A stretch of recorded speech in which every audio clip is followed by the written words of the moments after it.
When you're ready to reinstall your Magneto, take out the bolts that you stashed in the holes so that they're not in the way. Don't drop them, don't lose them. These are hard to replace. Make sure that this wire, it should still be through the hole. If you look back there, you'll see it goes through a little hole there. Make sure you take him and push him onto the tab on the back. Literally just push, that's it. No other fancy connections. After that, line this guy up in the final position it's going to go. Make sure the spark plug wire is already routed appropriately. And then there is a magnet on the flywheel. You can see it. You can also rotate it around. It will attract the Magneto once it's in position. After that, you're going to want to start threading the bolts by hand. That's going to be easier without the magnet right there. So I'm going to push this guy through, and I'm going to thread this by hand. Do not start these with a tool because there is a high chance you will thread it. Now let's say that you're trying to start these without a tool and you just can't hold on to them. That'll be some kids. For whatever reason, they can't pinch. That's okay. You can use this, your bit driver, but keep your fingers here. That gives you far less torque. So if you're really struggling to do this by hand, use the bit driver to get them started. Why do we really not want to strip these bolts? The metal that it goes into back here is very thin. There's not much material there. So if you did strip out that bolt hole, this one back here, we cannot replace it with a helicoil. It's too thin, it'll crack. So we'd have to TIG weld that, put in a post, or replace the entire engine block. So of all the bolts to start by hand and not over torque, this is by far number one. Now, if this is touching when the engine runs and scraping along, you will blow this up and it's a disaster. So we're gonna rotate this around until the magnet is underneath one of those legs. This is still not tight, so you wanna make sure that your Magneto is loose and you can move it. It'll come up and down. It has a little bit of movement. There should be a gap in there.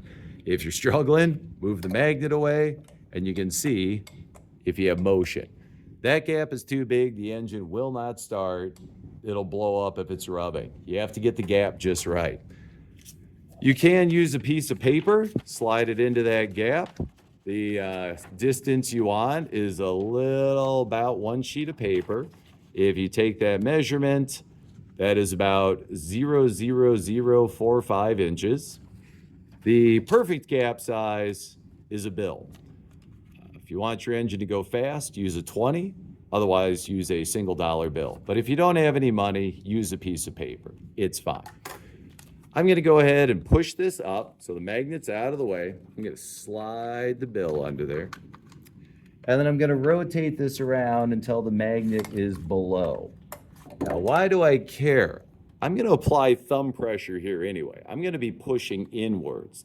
But sometimes that magnet sits a little higher than the rest of the flywheel. We don't want it rubbing. So I'm going to put the bill in there. Whether or not the magnet is there, I'm going to push on this in. And I'm going to snug those up just a little. I'm not tightening them much yet. Snug them up. Okay, how tight do you want to do these? Like I said, over tight is bad. So better to under tighten and do this 3 times than strip those out.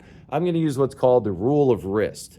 So I'm going to watch these tendons on my wrist. As I start tightening this, when those tendons pop up a good amount, it's tight enough.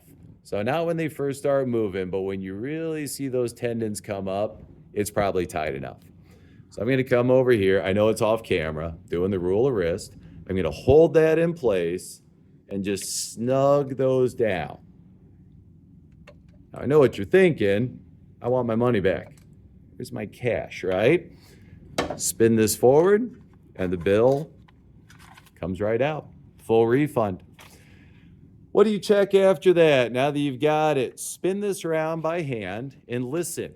If you hear a thunking sound or a sliding sound here, it slid in. Push on this hard. See if you can get it to move, and then spin this by hand again. Put your ear right up there.